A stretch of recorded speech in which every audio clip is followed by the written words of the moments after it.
Welcome to the Channel City Camera Club program night, first one of the year. And I'm going to turn things over to our program director, Deb Gibson, to introduce the program and get things started. And when we're ready to go, I'll be sharing the screen and moving the slides through so George can tell us about them.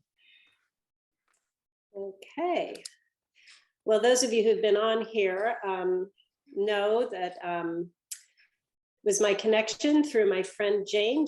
I hate to say my oldest friend in Santa Barbara because she's not old. So my longest running friend in Santa Barbara, Jane and I met in the babysitting room at the YMCA 37 years ago, and our 37-year-old children were 3 months and 5 months.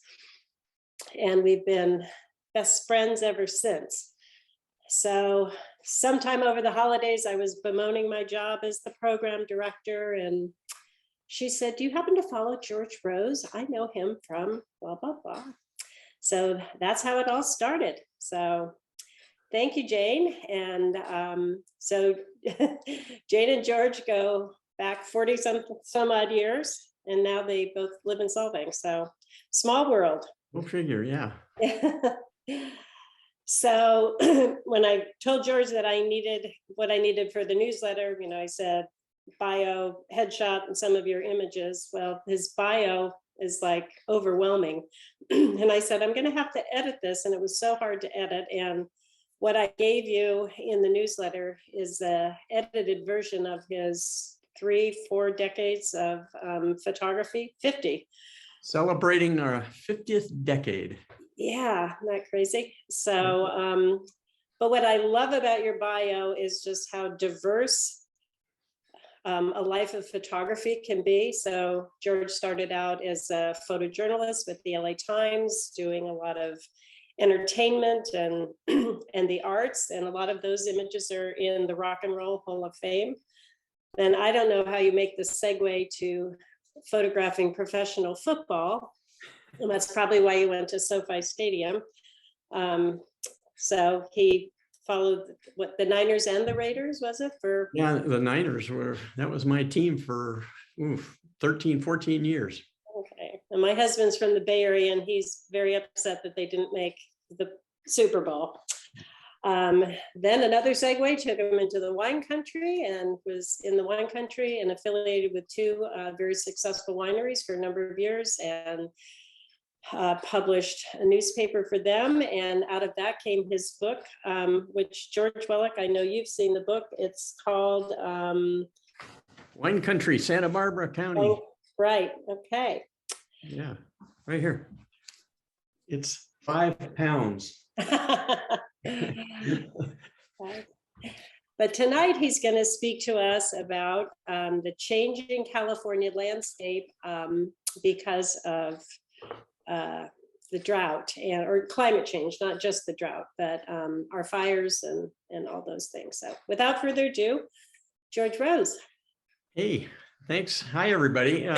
Thanks, Deb. Thanks, Bill. Great to see you, Jane. Yeah, I've had a blessed career in photography, 5 decades. And I decided very early on, I never really wanted to be pigeonholed, but I guess I'm a photojournalist at heart. I like to tell stories with pictures, and it's worked very well for me. And Jane and I got to know each other when I lived in Claremont. I worked at a small little newspaper, the Claremont Courier, which was very well known for its photography usage and the fact that I was its sole photographer. And that kind of steamrolled to a number of opportunities. That little newspaper in Claremont won Best Pictures for newspapers at the Columbia School of Journalism in Missouri. And I became, I guess people were bidding on me. I interned at the New York Times. I got a job at the Louisville Courier Journal, but ultimately I took the job at the Los Angeles Times. And I was at the LA Times for 8 years, in which I primarily focused on entertainment, Hollywood, television, movies, music. and got to travel around the country with the rock critic Robert Hilburn. And you know, it was such a crazy time to be young and on the loose in Los Angeles. And I took some of the best pictures in my life back in those days. And of course, all of it was in black and white. And as Bill said, I have about 40 vintage prints that I made at the Rock and Roll Hall of Fame in Cleveland. But that was then a very, very long time ago. In fact, I look back at some of these photos, and I'm hoping that you'll all have me back because we can share those photos. It's a lot of fun to see rock and roll back in the 70s and 80s. But it seems like a different person took all those pictures. I did work as a freelance photographer for many years in LA after the LA Times. I worked for Rolling Stone, Time, Newsweek, and continued in that vein. Only at that time, black and white was out, color was in. So, you know, the technology just kept changing, and became well versed in color. And then out of the middle of nowhere, I bought a newspaper. It's every journalist's dream to own their own newspaper. And I looked in Colorado, I looked all over the country, yes. And back then, newspapers were for sale. You could go buy a newspaper. I ended up in Ukiah, California, up in Mendocino County. I bought the Mendocino Grapevine. It was a weekly newspaper. And the top story was, guess what? Pot. It was all about pot. Every time we put marijuana on the cover, the circulation jumped by 15, 20%. It was back in the early 80s. And I became really great friends with a guy named Jimmy Fetzer. And if that name is ringing a bell with you, the Fetzer family owned Fetzer Vineyards based in Redwood Valley, Mendocino County.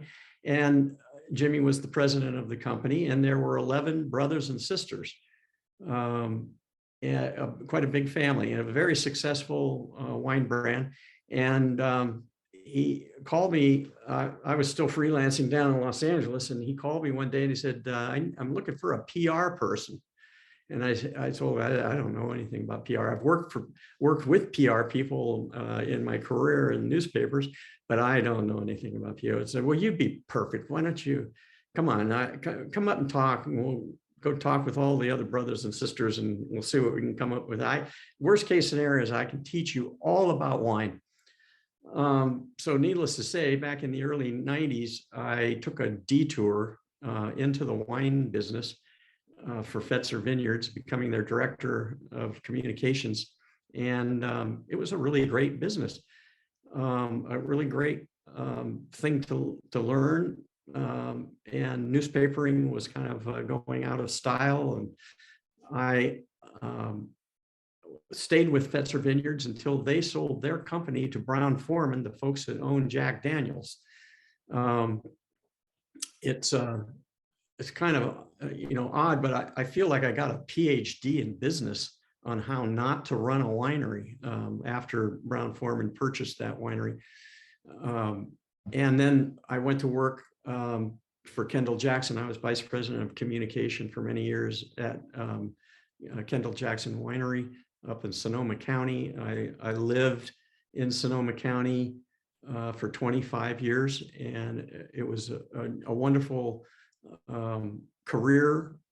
And at the heart of it all, at the heart of that entire wine stretch, was photography. We used my photography in all of our marketing materials, in all of our promotions, rack cards, banners, posters, whatever. Photography is a very critical role in selling the romance of wine. And I, upon retirement from the wine business after 25 years, I ended up working for the Sonoma County wine growers, the Sonoma County vintners, and Sonoma County tourism. And I did all their photography for social media and promotional materials, and kind of retooled myself from being this photographer on the street to a rock and roll photographer, to a Hollywood photographer, to a newspaper owner, to becoming the guy that everybody called when they wanted to have their glorious vineyards photographed.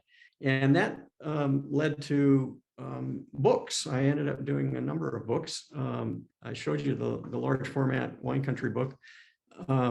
It's part of a series. I did a similar book on Sonoma County, and all of these books are pre-sold. So, you know, there might have been maybe 25 copies in the bookstores down in Santa Barbara, but this book was pre-sold. It was purchased by all of the interested parties that wanted to pony up and become a sponsor of the book in return for copies of the book. And so it turned out to be kind of a lucrative business model. Printed in China, these books were spectacular. I mean, there's printing, and then there's printing in China on a Heidelberg press, something that they simply don't do here much in the United States. And so I fashioned myself now as a book publisher, and was getting ready to do a book on Willamette Valley in Oregon, and also a similar book on Mendocino County. And of course, COVID hit. And so everything is been wiped clean. And trying to get a book from China now, you know, takes almost a year. So I'm back focusing on my photojournalism, and I have been focused this past year, 2 years actually, photographing the COVID and how it has affected Solvang. I've been photographing the drought and how it's affecting California. And you know, at the heart of all of this is, you know, photographing California's climate change, from the fires to the floods, to the epic snow dumps, to the epic drought, and back again. You know, it's kind of like whiplash. So, you know, we can run our little slideshow here, and you'll get an idea of what it is I'm doing now as a travel news photojournalist. And I have a great relationship with Getty Images. I am a Getty Images contributor, and have been since the founding of the company back in 1995. And I have more than 65,000 images in their database. So the odds go up dramatically when you have those kinds of numbers. So Bill, if you want to hit that. Yep. Again, for those of you that are just tuning in, this is the cover of my book, Wine Country, Santa Barbara County. And it really is an exploration of the terroir. It is sold out. Sadly, I have nothing to sell you folks tonight. But hopefully we'll get this book process back up and running. I just wanted to show it to you because it was a real labor of love. When you unfold the book, it's 11 by 14 format. The first 25 pages of the book are landscape images that spread across the 2 pages. And then there's a wonderful essay by wine writer Matt Kettman, who is works for the Independent and also is the Wine Enthusiast Central Coast reviewer. And it really captures the essence of the Western feeling of Santa Barbara County and why it's a little bit different from its cousins to the north. Lots of photographs of people enjoying wine and lots of really cool photos of various estate vineyards that you may not get to see except through this kind of access. So again, all of these images in the book were provided by me based on sponsorships from interested wineries such as Stoltman and Deerberg and Grassini, Melville. I could go on and on. And you might be able to find a copy of this book floating around out there. 4,000 copies were created, and a few of the bookstores, but mostly you'll find them in a couple of the tasting rooms where there's a few copies left. For example, I think Sarlus has some, and Refugio in Los Olivos might have copies of it. All right, next. So I really love the seasons of the vine, whether I am in Napa, Sonoma, Mendocino, Lake, but particularly now that I live in Santa Barbara County out in Solvang. I'm up early in the morning and out late in the evenings, typically. And this was one really beautiful sunrise this past fall at a vineyard that is owned by Marjoram. Next. And listen, if you have questions, just jot it down and we'll get to them here at the end of the show. I really do love Santa Barbara County, especially the San Ynez Valley. This is a shot back in 2020 of some snow on the San Rafael Mountains in the moonrise. And I shot it in color, but it really looks great in black and white. This is my nod to Ansel, his moonrise over Taos, New Mexico. Next. Yes, lots of rainbows in the San Ynez Valley. This is out near the seminary. Next. So there's a kind of diversity of wine. As I said, I typically have worked in Willamette Valley up in Oregon, and Sonoma County, Napa Valley, Monterey, you name it, I have been to it here in California. We have a really wonderful multi-billion-dollar industry. It always gets a little shaky when there are events that it can't control. I believe we have weathered the worst, but the working for Kendall Jackson obviously opened an awful lot of doors as their communication. So I met an awful lot of people, and I've always been into the kindness of strangers.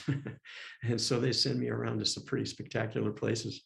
That upper photo with the dew on it is Pinot Noir. And no, I did not spray down those grapes. That's the morning dew found out on the Sonoma coast after the fog rolls in. The aerial photograph of the tree is Domaine Serene in Oregon. The moon coming up on that vineyard is right out here on Happy Canyon Vineyards.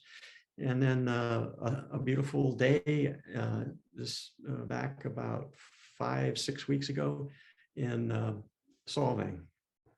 Next. So I also do an awful lot of travel. It's the iconic landmarks that sell really well at Getty. I tend to shoot light. I have 2 cameras. I use Canon Mark IIIs, and I carry around a tripod just in case. And I try to use just 2 lenses, a 24-70 and a 70-200. And as you know, we get through here, I tend not to, well, first of all, I don't own Photoshop. So that I might be in a little bit of an oddball. I do process in Lightroom, which has some of the capabilities of Photoshop, but at the end of the day, I'm not changing images. It comes from my history of working in the news business, where you need to present images in the form that you saw them. That's not to say that in some photographs I might take out a telephone pole or a telephone line, but and also, you know, I'm not really a purist. I'm not hardcore.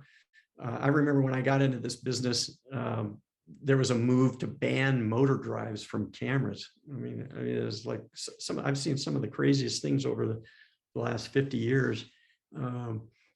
But we are awash. Go ahead and hit the next slide.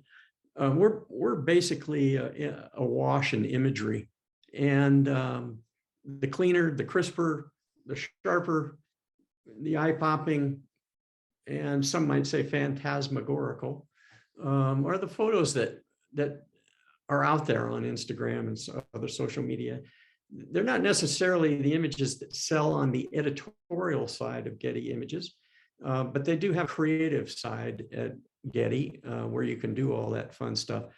So getting back to the theme of what I carry when I'm out on the road, whether it's Sydney, Australia, or Los Angeles, or over to London, it really is a simple, 2-camera system and a laptop to process. So yes, the upper left-hand corner is Sydney, Australia Opera House, the traffic on the right in Los Angeles, and the London Eye in London along the Thames, and the Lake Meline Boathouse in Canada. Next. And I'm really kind of giving you a broad brush here of what I got here, because you could probably get bored into the next year watching slides. So this is what I've really been focused on, is California's drought. We are in the second and possibly the third year of a drought, even though there was a record-breaking rainfall in October in Santa Rosa, California, where they received 12 inches of rain in 3 days. And then an epic snow dump in December, where the Sierras got over 100 inches of snow in a couple of days. But sadly, that high pressure system that sits off the Pacific Ocean and sits on us is drying everything out again, sadly. Santa Ana wind conditions. I was down in LA. I was getting blown around 20, 30 mile an hour winds. Down the humidity down in the double, low double digits. And all that wonderful snow that was in the Sierra is evaporating quickly. It's not melting necessarily, it's evaporating. And, so we're kind of going back to square one. It's really looking bleak because there is no rain expected in February. So that means maybe a couple of hundred inches of a hundredth of an inch of rain in certain places. And I think that we're going backward here. So I'm out on the road. There are 1,500 major reservoirs in California that hold most of the water that's used in this incredibly complicated Byzantine system of transferring and conveying water up and down the state. And I have been to 65 of these reservoirs, including Shasta, which is in the upper left-hand corner, Oroville, which is in the upper right-hand corner, and then the pumping stations down along the California Aqueduct in the lower left. We use an incredible amount of power to move water around the state. And most of these large reservoirs, as they were dropping precipitously down into the 20% capacity, meant that they had to shut off their capabilities of creating hydroelectric power, electrical power. And so we were down for a couple of months, and the ability to move water and then add electricity back into the grid was dangerously low. The photo on the right, bottom right, are people enjoying water. It's water, water, water. I mean, I don't think I have to tell you, most of you live in Santa Barbara. Finally, after years of arguing about it, you got a desal plant now up and running.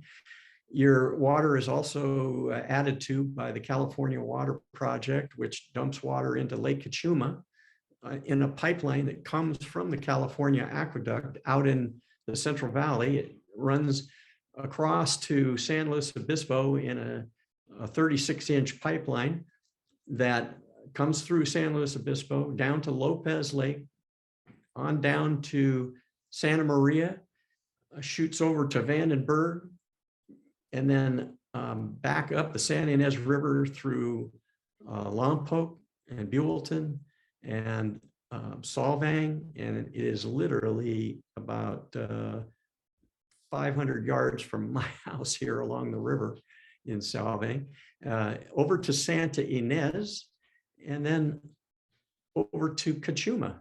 And I have photographs of that water being dumped in all summer long. Somebody had the foresight in Santa Barbara County to purchase this water in advance. And so that water kept flowing into Cachuma Lake all summer long. The lake level never dropped. And what happens there at Cachuma, once it's in the lake, is that it's run into another pipeline through the mountains and out to Goleta, and then into the Santa Barbara water pipeline system, where it's treated and distributed to Montecito, Santa Barbara, all of Carpinteria.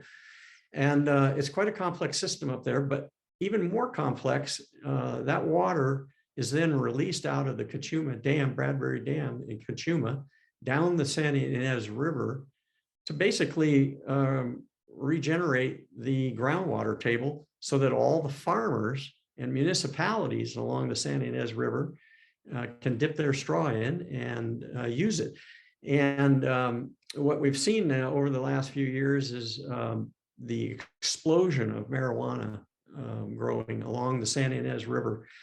And quite honestly, it's uncontrolled. I mean, this water is not being metered, it's just being pulled out. So I don't know how long that's going to be able to last. Let's go to the next slide.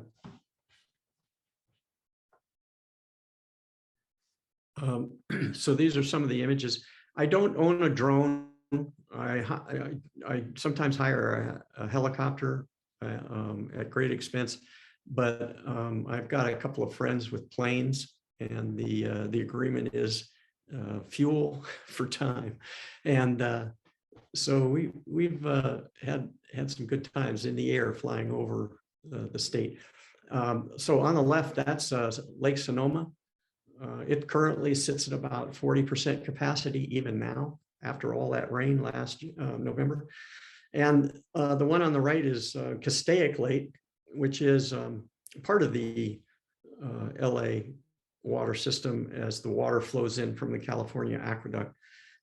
That lake goes up and down depending on where they want to be. But you know, Los Angeles takes an enormous amount of water, but the farmers in California take 80% of all the water. You know, residents, there's a minor drip in the bucket. Next slide. There's a few recent photos. I decided, no, I gotta turn this off, hold on. There we go. I decided that I was ignoring the elephant in the room, and the elephant in the room is the Colorado River Basin that also supplies water to Southern California, San Diego, in the Inland Empire, but more importantly, Nevada, Utah, Arizona, and they are in the middle of an epic drought. Lake Mead is at its historic levels they haven't seen since they first filled the lake. There's simply no snow in the Rockies, although they have a little bit this year. This is not going to be, at this point, not going to be enough to get the water back up to the proper levels. They had to stop, or actually, Hoover Dam did not stop producing hydroelectric power, but they came very close to shutting everything off. The state of Arizona is in dire straits. They are going to have to cut back on agriculture. They just don't have the water to go to everyone. And Las Vegas, you know, if you've been there, you notice water features are a major draw at many of the hotels. There's water being used everywhere. And the growth in Las Vegas continues. But they have done a magnificent little project that reclaims 90 million gallons of water a day, and it is treated and then pumped back into Lake Mead via the Charleston Wash. It's a fascinating thing out there in the desert. For people like me, I keep thinking this place shouldn't even exist, and yet it does. And I honestly don't know what the future holds for Las Vegas if that lake goes dry. But the same can be true for Arizona.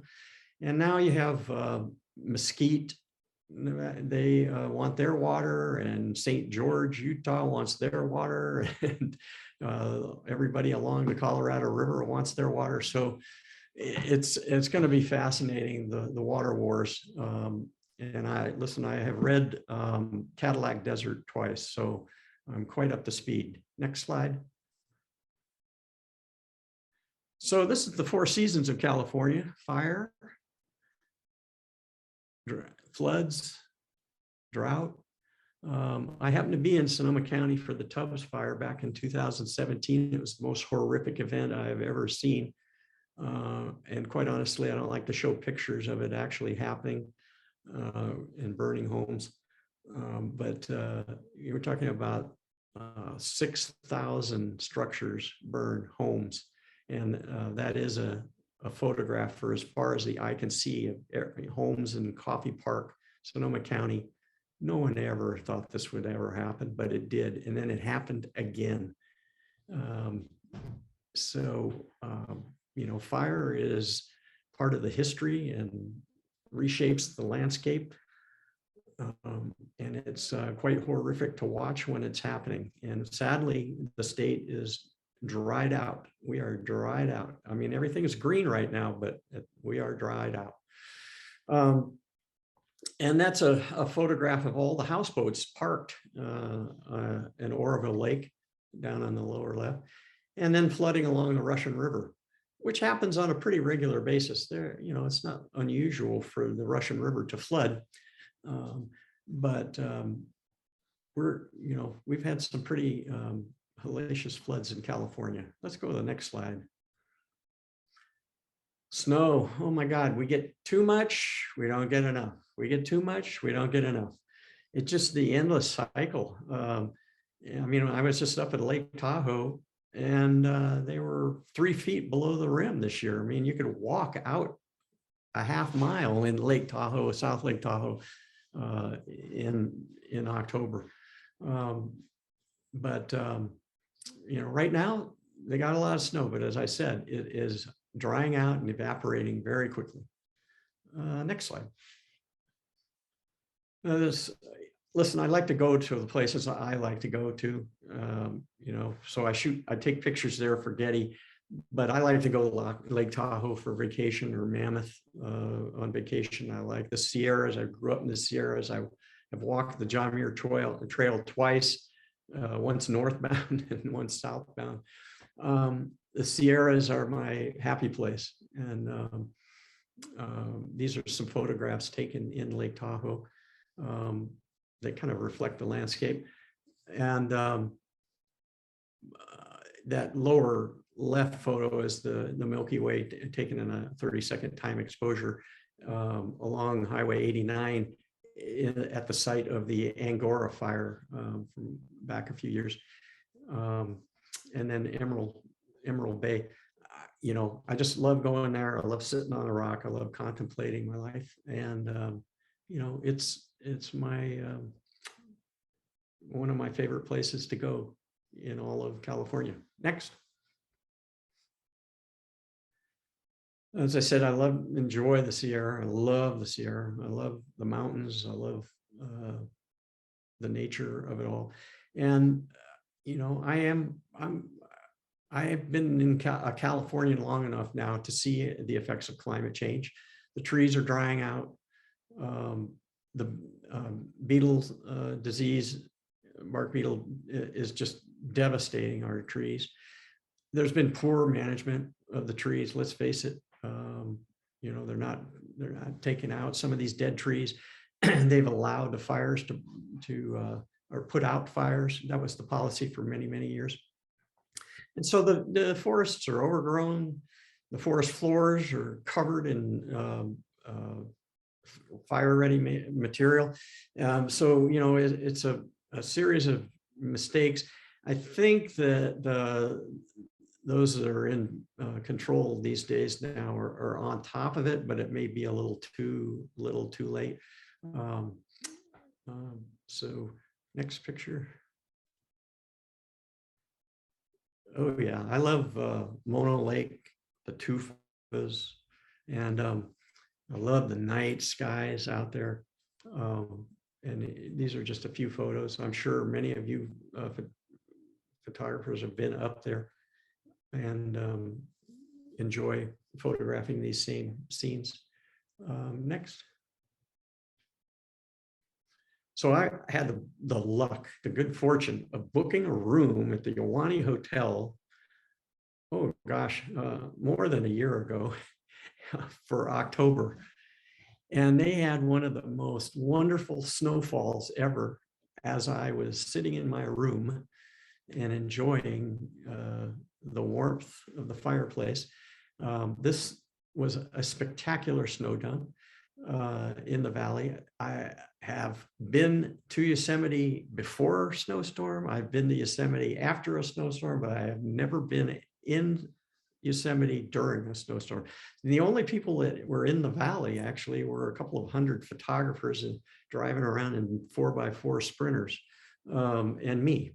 So I was able to get out and about during the storm. And this is a scene along the Merced River near El Cap Meadow. Next. And this is a meadow near the village. Just a beautiful place. I mean, really, what has not been photographed in Yosemite Valley? It may be the most photographed place in all of the world, because on any given day, there's millions of pictures being taken in Yosemite of people taking pictures on their phones and professional photographers that have come to improve upon all that was started by the early pioneers of photography, including Ansel Adams. Next.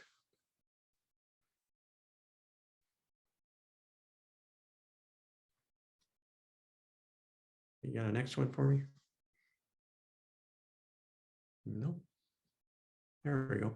My apologies. We had something fall in here. We're trying to figure out what it was. Yeah, so the Four Seasons, you know, in the wine business, I was lucky enough to be able to go back to the same spot many times. And this is one particular tree up on Geysers Road overlooking, well, in the background, that's Mount St.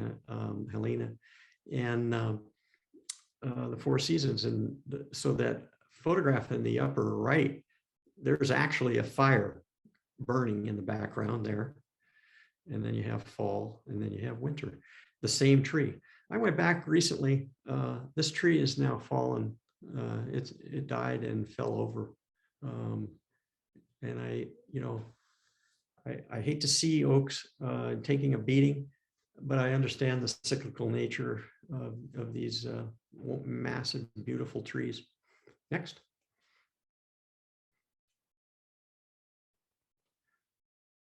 And so, you know, kind of getting back to my travel, I'm always looking for the offbeat, the design, the iconic landmarks to feed into the Getty system.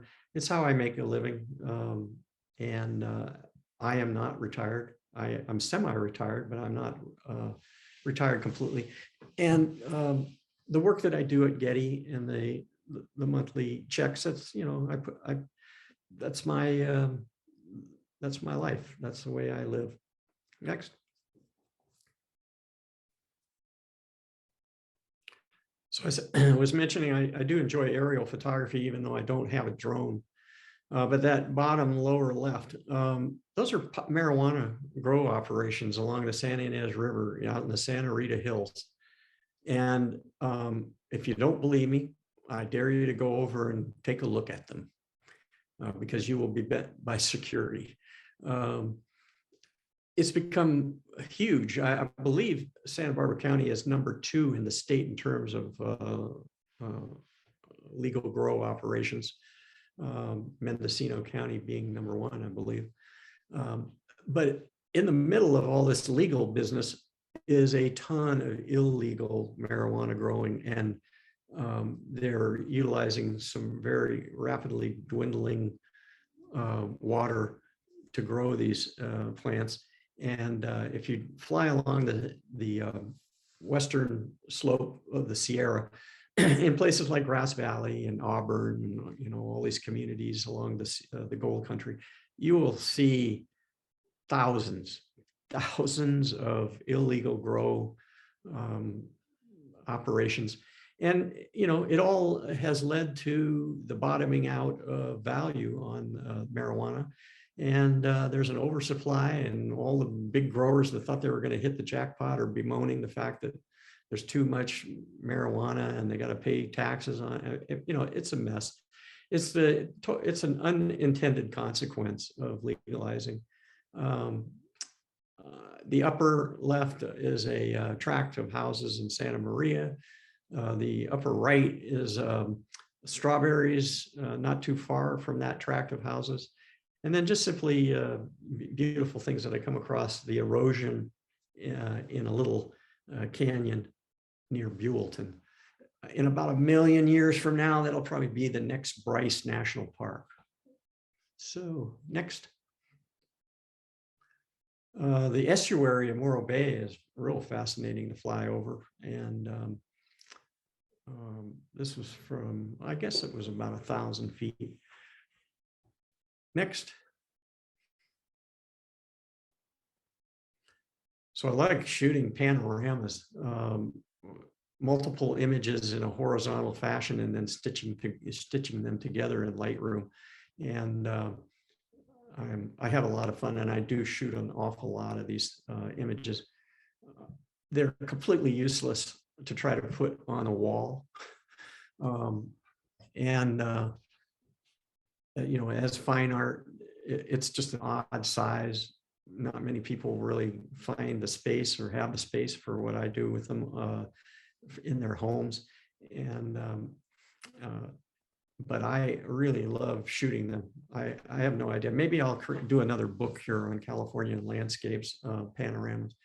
But these are 3 photos. One is the Sierra Range shot from the Bodie Ghost Town Preserve. The middle one is Carrizo Plain. I'm sure many of you have been out there. And then just a morning in Tahoe. Next. And I absolutely loved my muse, Armor Ranch Road here in San Ynez Valley. It's so full of character. And I go out there once a week. I probably shot thousands of images of this exact view over the course of 7-8 years. And every time I'm out there, it's different. And it just, you know, the way it's set up east-west, the way the moon travels across it, the way the sun hits it, I got lucked out. They repaved the road, so it's kind of a pristine road. I don't have to do any cleaning up or Photoshop or any of that stuff. And it's so expressive during the 4 seasons. Next. This was just a few weeks ago, you know, before it turned green. Beautiful sunrise. Next. And just a few, 4 examples of the seasons. That lower left photo, I believe that was the Sherpa fire, if I'm correct, burning out near Kachuma. And then the lower right was that was a tropical storm coming up from the south with those great clouds where the sun hits underneath. And then that's smoke in the upper right. That's more smoke, I believe, from the Sherpa. And then also, you know, a typical rainy day out on Armor Ranch Road. So that's my muse. One day I may put all of these images on a loop, a video loop. That would be fun. Next. I'm really into Adirondack chairs. Sorry. I mean, I'm kind of getting out there. But I got this thing for Adirondack chairs, and no matter where I go, I'm always on the hunt for Adirondack chairs. So I got the Canadian Rockies, I got Lake Tahoe, I got Los Olivos, I got up in the Willamette Valley. Next. Okay, so I just wanted to whet your appetite, throw it out there. It would be fun to do a whole separate thing on rock and roll in Hollywood. And, I did spend, I guess it was about 10 years photographing anybody and everybody who was famous. This is obviously Keith Richards. I had unbelievable access through the Los Angeles Times, but also Rolling Stone. And people would welcome me into their homes, into their offices, on stage. A lot of this material has really never been seen by many people. Next. Bruce Springsteen in his early infancy back in 1978 in a concert in Bloomington. So I'm just throwing that out. Let's go one more slide here. So that's me. I'm on Facebook, and I'm real active on Instagram and Facebook. YouTube, not so much these days, but Instagram is George Rose Photo, at George Rose Photo. Facebook, you can find me. And follow along with me. I am, I guess, what you would call a super user of social media. And so Facebook, I love to tell stories, multiple images, etc. Throwback Thursdays, Fallback Fridays. Instagram, it's all about the single image, as far as I'm concerned. And so that's me. I'm hoping that you have a few questions.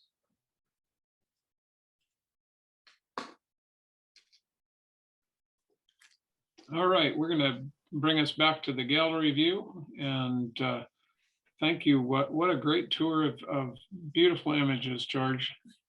Thanks, Bill. Thanks. Yeah, photographers are their worst editors. And I literally could have gotten off into the weeds here on a whole number of different subjects. But it would be fun if you want me back sometime in the future, to go through some of the rock and roll and Hollywood stuff. That's a lot of fun to look at. Oh, I think there'd be an enormous interest in that. We had a couple of people even putting that into the chat earlier. So We did. if anyone has questions, either just turn on your mic and ask, or put something into the chat. Let's see. Well, I have a question, George. It's not so much about photography as it is your experiences, Yeah. travels. If California is indeed a doomsday machine, Oh my God. which I've thought about often, the last 10 years, where would you move? I wouldn't. You wouldn't? Yeah, listen, I've been in a lot of places around the world. I honestly don't know of a better place than California. And yeah, we have fires. Yes, we have floods. Yes, we have earthquakes. But God, today it was 80 degrees. It was gorgeous. We don't deal with snow. We don't have to deal with extreme colds. It got down to 32 the past few nights, but life is pretty friggin' easy. It's expensive. And yes, we pay a lot of taxes. But you know what? You got the ocean, you got the mountains, you got the deserts, and this unbelievable thing called the Central Valley that just creates all this food. I wish the farmers would get a little smarter in how they're using water. I wish they'd get a little smarter on the crops that they grow. Sure. Yeah. But gosh, California, and listen, I hear it every day from people. I'm moving to Idaho, or I'm moving to Texas. And you know what? I've been to Texas, I've been to Idaho, great places. I don't know that I would like to live there unless I worked for Tesla or Apple. There's a couple of questions that have come in. One, a question about the moon photos. Are the moon photos native to the landscapes you have them in? And do you use a neutral density filter to balance the sky? Yeah, good question. I don't use any filters. They are native. They are not photoshopped. There is about a 2-minute window when the moon comes up and is exactly even with the ambient light. That's the moment of truth. Now, listen, you go out on the internet, there's a billion photos of moons being dropped into landscapes.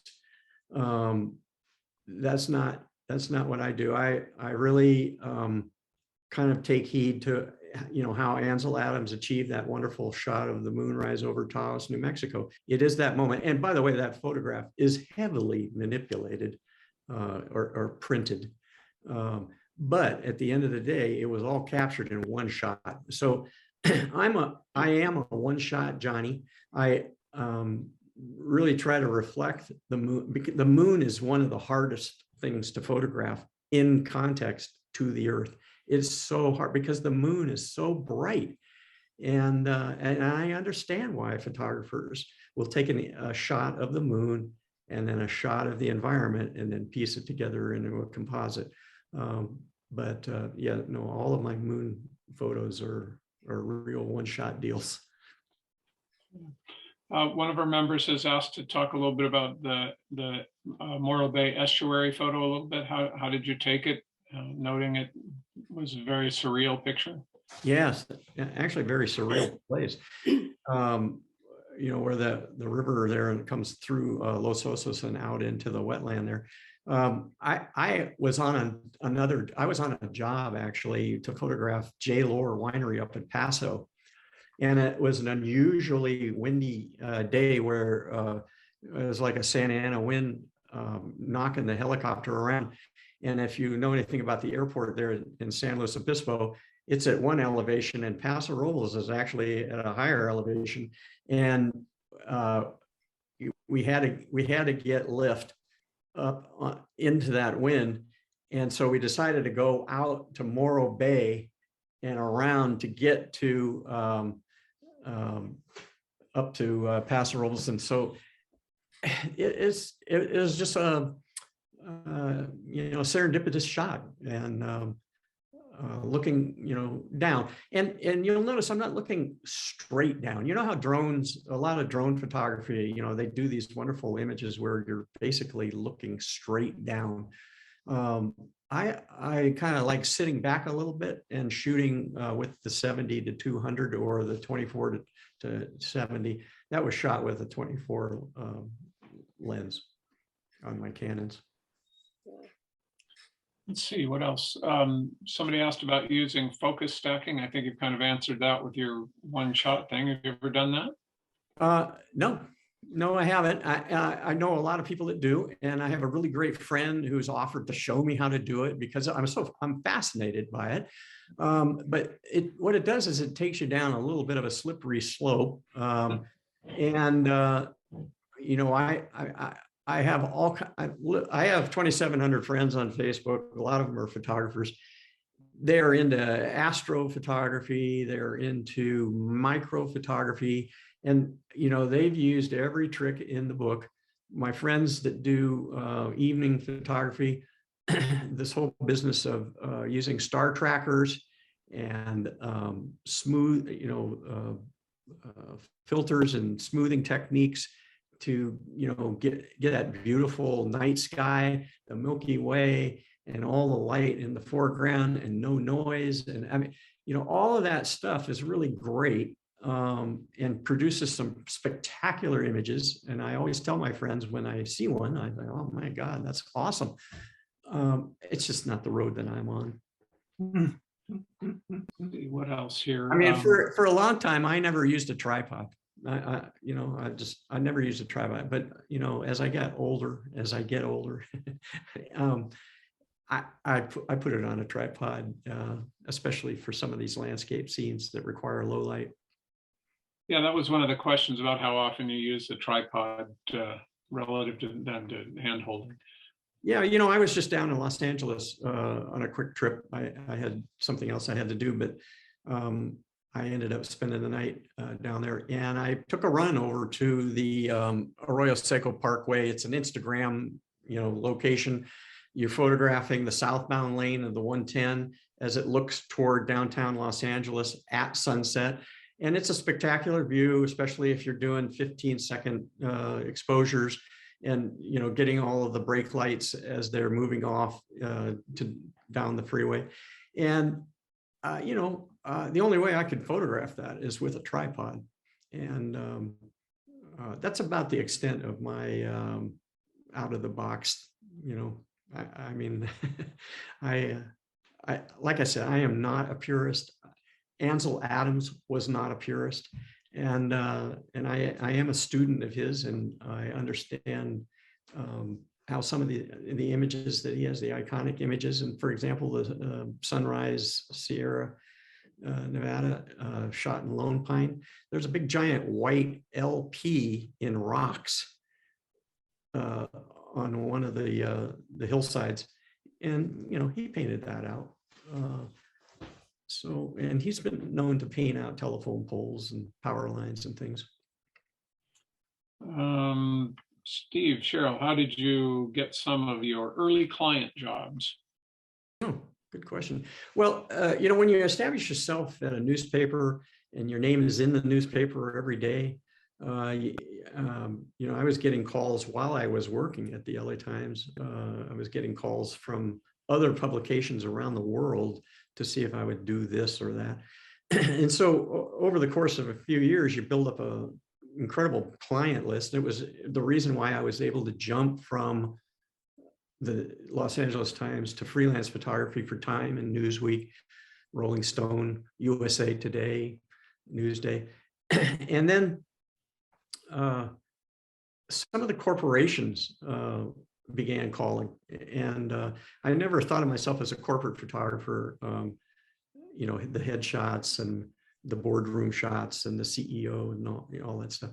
But I did a little bit of it because it paid so well. And you know, I'll just let you know, the value of photography has dropped precipitously in the last 20 years, essentially because everybody's a photographer now. And it's not just the iPhone, it's just everybody's gone out and got a full sensor camera and, you know, is offering themselves up as a wedding photographer, as a surf photographer, as a this photographer.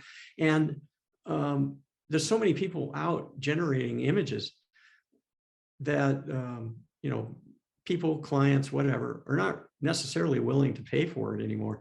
The wine industry is notorious for not paying photographers their worth. And I tried to change that a little bit because in my position as vice president of communications at Kendall Jackson, I was hiring photographers. I couldn't get to it all. I couldn't do it all. I mean, my day job was taking care of the owner and the winemakers. But you know, we try to raise the level, but a lot of that went out the window during the crash. I believe it was the 2008 crash, where wineries just kind of gave up on buying material for their marketing efforts.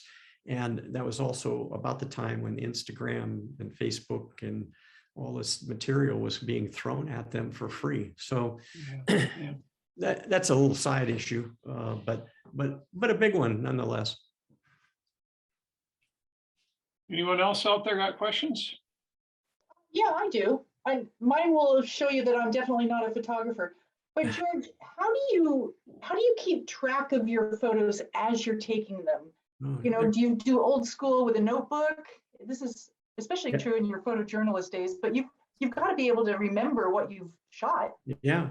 I try to do photography in blocks. And I don't necessarily make notes, although I do occasionally write things down. I gather up guidebooks, or, you know, if I'm somewhere in a national park, you know, I make sure I have everything so I know how to spell their names when when I get ready to caption the material. But this expression of what we call flow in photography is very, very challenging in the digital age. I do use Lightroom, and I use it for organizing a lot of my photography. I save virtually everything I shoot about 6 ways to Sunday, from saving them as PSDs, saving them as high-res JPEG, saving them as low-res JPEG, saving them as Instagram size files, and saving them as Getty Images has their own particular style. And so I have a lot of external hard drives, but I really try to keep everything very clear on the date as to when everything was shot on that particular roll. And call me old-fashioned, I make a print, a proof sheet of everything that's on that roll and attach it to a disk. And all of these proof sheets and disks are stored meticulously in hundreds of boxes by year, sometimes broken down in the first half, sometimes the second half. And they're all stored in a nice air controlled situation. All of the hard drives, all of my external hard drives, and all of that material are stored offsite. And I can retrieve virtually everything that I shoot just simply by punching my name and the subject matter into Getty Images database and pull up these images to refresh my memory as to when I may have shot them. But from the standpoint of getting these pictures all organized to the point where I can get them to Getty, I do have to caption all this material. And there's a standard captions, time, date, etc., but also describing the image, then giving the context of the image, and then dozens of keywords. So it's a complicated system, and I have done this now 65,000 times. Well, you're speaking to an archivist and a librarian, so I fully appreciate the metadata. But Yeah, I remember it's a beast for people. I mean, truly, most people, they take their pictures, it either goes on it sits on their iPhone, or it goes on a disk or a USB stick and is thrown into a box. And billions and billions of images are just dumped into these boxes, never to be seen again. Thank you. Thanks, Jim. Great to see you. One other question. I know you've answered this about your Getty Images. You said 65,000 images on Getty Images for stock photography. Steve was curious about how stock photography has changed over the years. Yes. Well, as I was saying, the value of these images have dropped precipitously. Getty Images is notorious for buying everybody up, and then creating these partnerships with Shutterstock and all of these agencies where people are just dumping images by the millions into their system. I decided early on that I was an editorial photographer. And so Getty is bifurcated into editorial and creative. Creative is a different ball of wax. You can make more money, but you will make less sales. Editorial, you will make more, or you will sell more pictures, but you will make less. And I get a statement once a month from Getty. And I sell hundreds of images every month, sometimes as little as $1, sometimes $10, sometimes $100, occasionally $10,000. It is a crapshoot, depending on who's doing the buying. Getty was smart enough to get into this business of selling or licensing the images to people early on, but also through the purchase of a company called Pixel.com, they're now selling, quick hit photos for personal use, for hanging on walls and stuff. They're also into photos.com. I mean, these people have their hand on everything. So if you want a photo that is rights managed, in other words, you know the provenance of these photos, you know that there's nothing shady about it, they're coming legitimately, and what's in the image is what's in the image, then, you know, that's your best route. And I hope that answered your question. Was it? Yeah. I have a related question about Getty Images. Yeah. I'm on a website called IM, EYEEM. Isn't that one of Getty Images? If it isn't, it will be. Well, I mean, I've gotten anywhere from 9 cents to $35. Yeah, no, I mean, But I was curious how that pricing, you say it's kind of a crapshoot about the pricing. well, it depends on who's doing the buying. Okay, so, you know, Getty is owned by an investment firm. It was founded by a Getty and his buddy back in 1995. But now it's owned by a Wall Street investment firm, and they are squeezing every dime out of every photo. And they have the world's largest archive of everything imaginable. They have all these little stock agencies. I saw Pickfair as another one of these.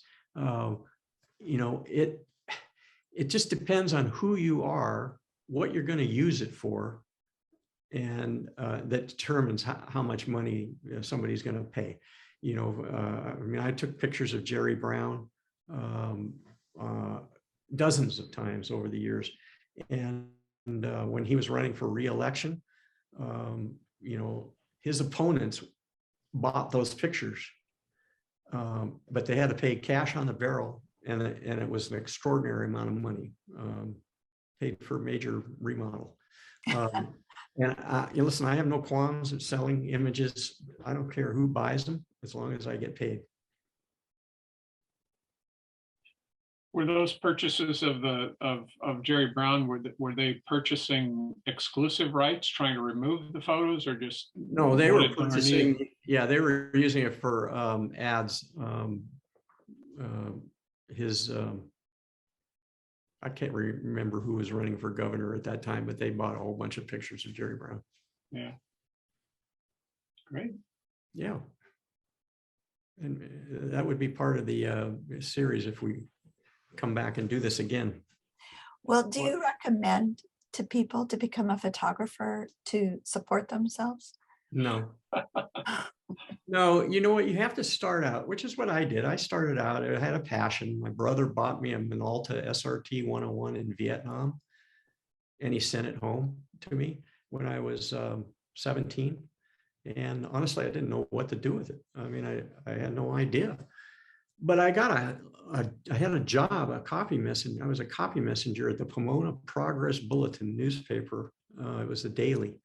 And there were a couple of old guys, you know, World War II vets, and they were photographers, and they'd seen everything, done everything, and, you know, they were probably inebriated most of the time. But you know what? They took me under their wing.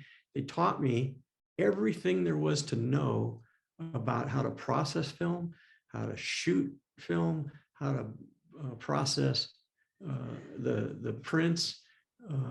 They taught me everything that I ever needed to know technically about how to shoot cameras, how to shoot night football, how to, you know, do everything. It just, all I needed to do was kick in that creative spirit and add it to all of that technique. And you know, I was fortunate enough to have quite a number of mentors over the years. And yes, it can be a lucrative business. I mean, I know wedding photographers that still, even through COVID, make a killing. And I never photographed a wedding. I'll just admit that right up front. I have never photographed a wedding, but I do not fault them for being wedding photographers, because there's money in it. And it's, you know, it can be a very creative business if done correctly. But I don't, you know, I get young people all the time, you know, that want to know all about the business, and I will tell them right up front, You might not make a lot of money, but you're going to have a great time. And that's pretty much been my philosophy. I didn't make a whole hell of a lot of money when I worked at the Claremont Courier, and I lived next door to Jane. But boy, I had the best time learning photography. George, Right. do you have a camera with you all the time? Yeah, I got one right here. I've- I have, and listen, I'm not trying to sell Getty, but I have the Apple iPhone 12 Pro Max. It's an unbelievable piece of equipment. And now that I have the latest Apple laptop, MacBook Pro, 16-inch, you're viewing me on it now, I can take photos on this and run it through something called iPhone RAW. There's a RAW switch in this phone that can convert this iPhone photo to 64 megabytes. And I can run it right straight into Lightroom and create images that are Getty worthy and usable on Getty without schlepping 20 pounds of equipment everywhere. Now, it has its limitations for a lot of things, but some things it's really good at. And so I always have this, and I love to shoot videos on this phone. So not much market for videos, but definitely, some really quality imagery being shot on iPhones these days. Anybody else have iPhones? Yeah. Okay. Yeah. I just got one of the new ones as well. They're amazing. Well, and now that I have a phone, I'm not an early adopter, but I've had Apple equipment for many years. And all of that equipment suddenly went not dead, but would not be supported. And all of the software on these, my G5 tower and also another laptop, they just simply would not, none of the manufacturers would support any updates, any security. The Safari went out of date. I mean, it was a mess. And I hate that about technology, how quickly, 7 years, 8 years, suddenly you got to upgrade. But I just decided to bite the bullet. I got the new phone. I got the new laptop. Everybody's talking to each other. It's a beautiful world. All right. Well, we really appreciate it. Deb, thank you for continuing to do a great job of getting us engaging programmers and our programs. And We have Jane to thank for this one. And George, I have some really great Adirondack chairs in my backyard that when Jane's here, we have coffee out there every morning. So when you were doing that thing, we also love our Adirondacks. That's great. That's great. Well, listen, I appreciate being able to talk to you. And, it looks like you got a great group of people here, very integrated into what's going on in photography. And I wanted to thank you all. And please feel free to hook up with me at George Rose Photo, at George Rose Photo on Instagram. That's probably the best place. I like just the simplicity of it. Facebook's a little more messy. Look forward to seeing you, and Jane, DM me. Terrific. Terrific. Well, we keep hearing in the chat from people that want you to come back and do your rock and roll stuff. I imagine, we do exhibition nights as well, and bring in professional photographers to score and critique some of our work. So I suspect you'll be hearing from several people. Awesome. Yes, please involve me. I love to talk about photography. Well, we really enjoyed hearing you tonight. Thanks so much for being here. Thank you all. George. Yeah, thanks, Deb. All right, you guys have a great evening. All right, you too. Good night.